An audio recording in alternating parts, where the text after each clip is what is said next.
What is up, you guys? Matt McKeever here with Adam Martin, and where are we? Hey guys, we're back here at Paardeberg Crescent where I've got my private room in a cozy house on a quiet crescent near Fanshawe College. And I'm going to give you guys a tour and a bit of an update on the space because it's been about a year since I started this Airbnb now, and I want to show you guys what I've been up to. Yeah, and so before we get into this video, if you guys are interested in learning about Adam's backstory or the exact specifics on this deal, it was a 96% loan to value vendor take back. And he actually borrowed the other 4% as a down payment. So it's a 100% financed property. We've discussed this in a ton of other videos. We'll link them in the video description down below. But Adam, let's hear the update on Airbnb. Yeah, for sure. So we've been super busy, guys. We've had a lot of bookings over the last year or so. I think we're at 33 bookings now. So that's been a lot for us because we've kind of been we transitioned strategies halfway through this year. So we got the property a year ago, but we started with Airbnb sometime in January. So I guess we're only 5 months into Airbnb now. So we've been doing really well with it. We've been getting a lot of great positive reviews, and we actually decided to switch strategies halfway through the year because some of the perks and benefits that Airbnb offers. So we started out the year with actually having students live here. So we were living in one of the rooms upstairs that I'll show you guys in a couple of seconds, and then we had the rest of the building rented out by students. So at our max, I think we had about 7 people living here because there were myself, Miranda, all the tenants, and then a couple of them ended up having boyfriends and girlfriends and that kind of thing. So we actually found it was a lot better for us to transition strategies, get rid of the students, and actually take back control of our space. And that's why I can have you guys in here today and control the space. Like, I just dictated that nobody would be here today, and we have full freedom to roam around the building, shoot videos like this, or if Miranda and I just want some alone time, it's easy enough for us to just block off the days. So I'm going to get into the numbers with you guys in a bigger case study video and the description is going to be available in the link below.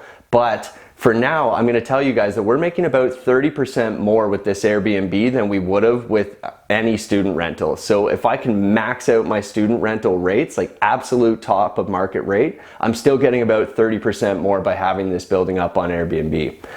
And when we first started this Airbnb, we had only one room available. So we were actually doing one single bedroom inside the house that we were house hacking with students. And that was still getting us that 30% more with the house being loaded with people.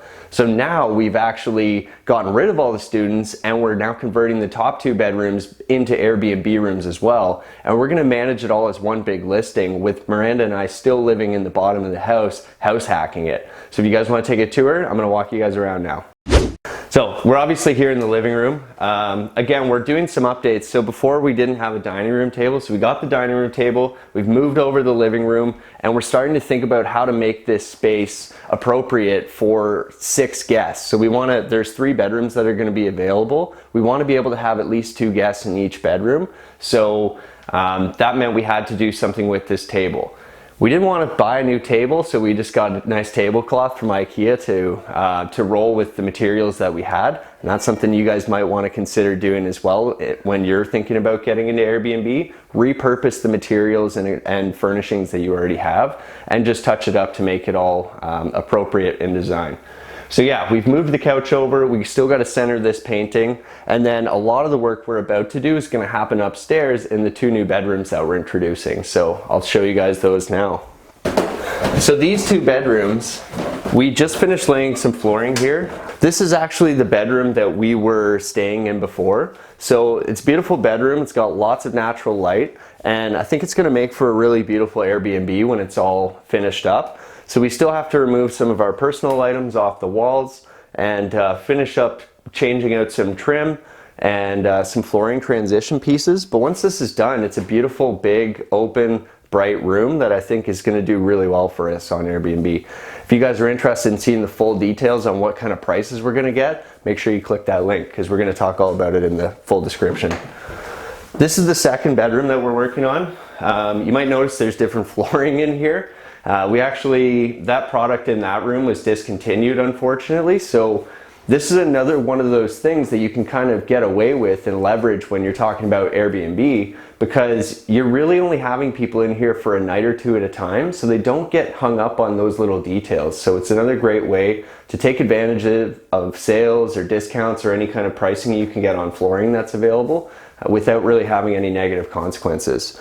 So once this is set up, again, nice bright bedroom, lots of space.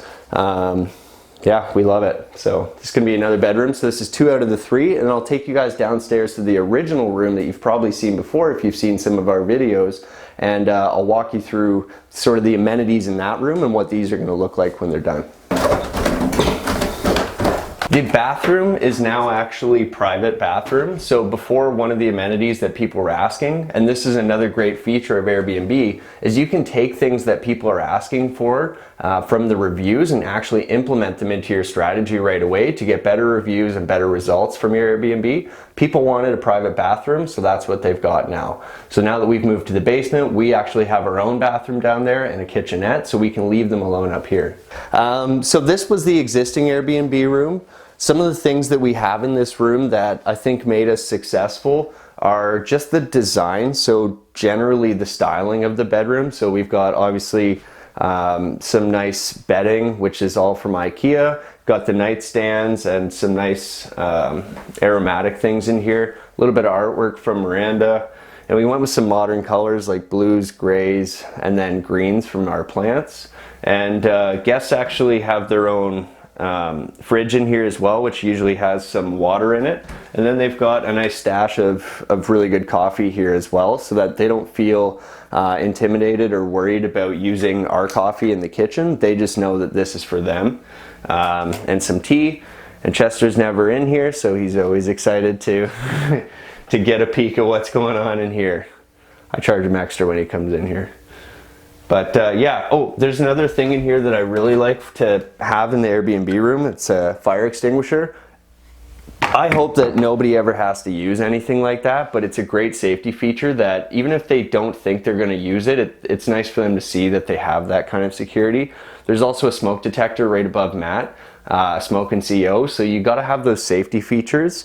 And another thing that we put in here just for comfort is towels. So we've got towels in here, some extra blankets, lots of hangers, and of course Winchester.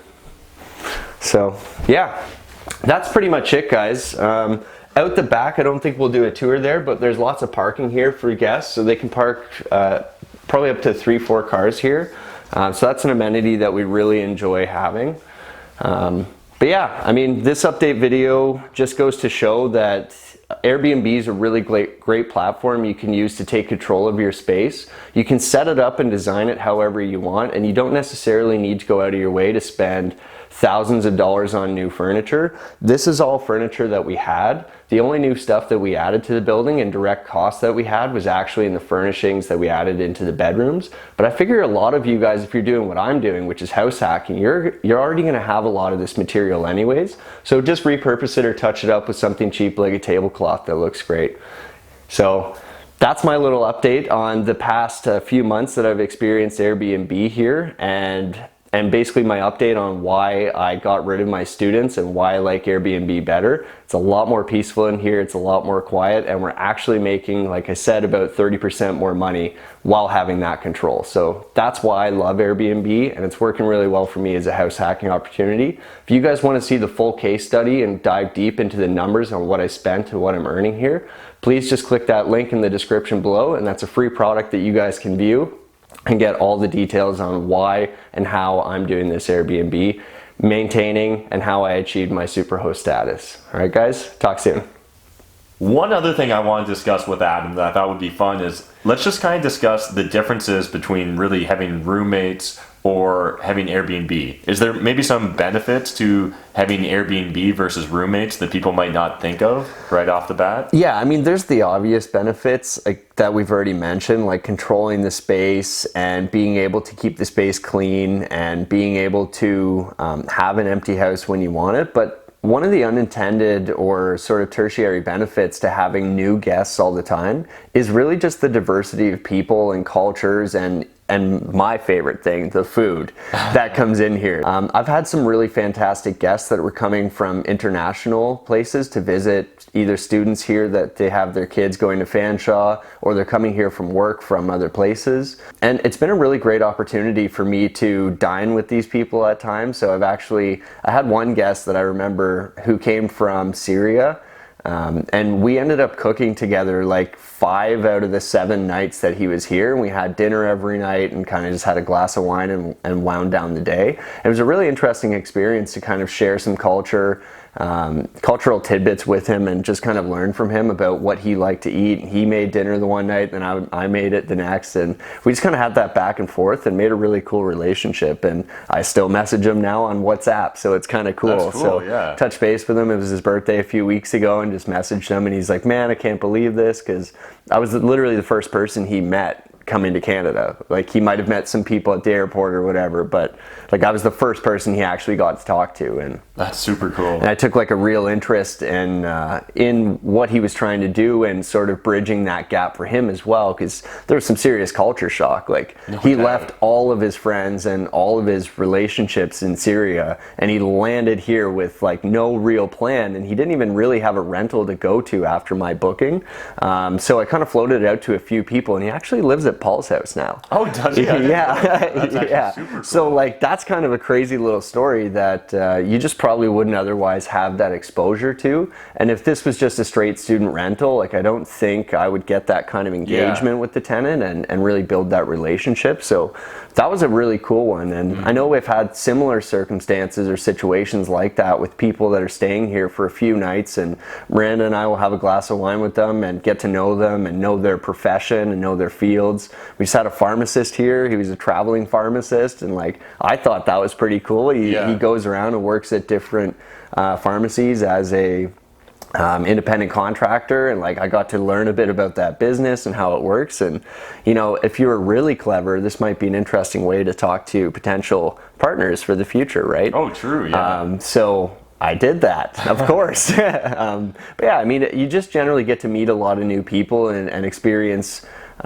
what they're interested in, like their food and just personal choices. So it's really interesting for that. Yeah, and I know another thing you had mentioned was, you know, with roommates, it's kind of a coin toss whether long term that relationship's going to really, you know, bloom, or like kind of it can wear on your nerves potentially. Where with Airbnb, you're not necessarily like stuck with a person for an extended period of time. You kind of just get to sample. One of my favorite things about Airbnb is the fact that they literally stay here for a absolute max they could even potentially stay here is 3 weeks, but we never end up getting that. We always end up getting like 2, 3, maybe maximum 7 night stays, and it's absolutely amazing because you just get enough time with that person to really learn what they're about and get a feel for them. But if you don't like them, they're out right away. Yeah. And we did look up a quote before talking about this, and we have Ben Franklin saying, like, fish and guests, they start to stink after 3 days.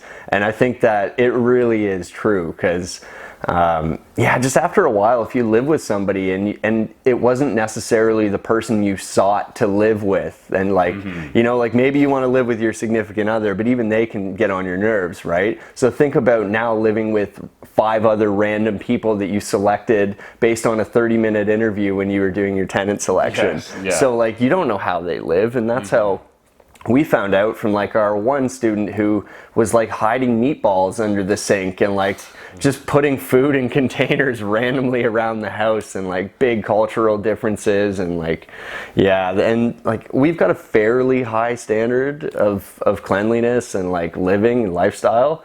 And it's really hard to find 6 other random people that can fit that profile. And Airbnb, people come in here with the expectation that it's almost a hotel. So they come in with that, like, okay, I'm in somebody's space. I'm going to get rated on this experience. Yes. And I'm going to be held accountable to my behavior, right? How clean was I? Did I follow all the check-in instructions? Did I follow the house manual? Did I follow the house rules? And then I obviously know too, and for the guest experience, I know that they're rating me on cleanliness, check-in ease, and my ability to inform them of what this house is going to be like when they get here. Yeah. So Yeah, I mean, Yeah, those are some great benefits that I don't think the average person takes into consideration when they're thinking about, hey, I want a house hack. Should I say get roommates or should I Airbnb? I really think Airbnb is going to become more and more popular with house hackers, just because you can scale up your living when you need it and scale it down as necessary, and profit when you're scaling down and sharing your space. Yeah, I mean, we've had family come and visit us and they can stay at my house finally, but I also don't have to worry about the obligation of my mortgage and my utility bills, right? So you really do get that win-win where you're getting the best of the investment, but you're also getting to control it and turn the tap on or off when you want it. So and if family's staying too long, you could always just pretend you have a booking coming up. So if it's the in-laws, the place is always booked. But when it's my family, you know, we'll block it off and it's as easy as one click, and we actually did do that. I love it. Sorry guys. All right, that's it for this video. I hope you guys enjoyed it. If you do, smash that like button, hit the subscribe button if you're new to my channel. And like Adam mentioned throughout this video, we actually have an additional video, a separate video case study where he really breaks down his numbers. We really show, like, he goes into Airbnb, shows his screenshots of his earnings and discusses kind of the highs and the lows and all sorts of additional information about his Airbnb listing. We're going to have a whole series of these. So like I mentioned, video description down below, just jump on it, click the link, and you can get that video case study for free. All right, thanks guys. Until next time, remember, making money is a team sport. There's more than enough money in this world for us to all make it, but if you're not saving it, I mean, like, what's the point? Thanks, bye. What is up, you guys? Matt McKeever here with Adam Martin, and where are we? Hey guys, we're back here at She doesn't have that Airbnb money. Wow. You good? Yeah, I'm great.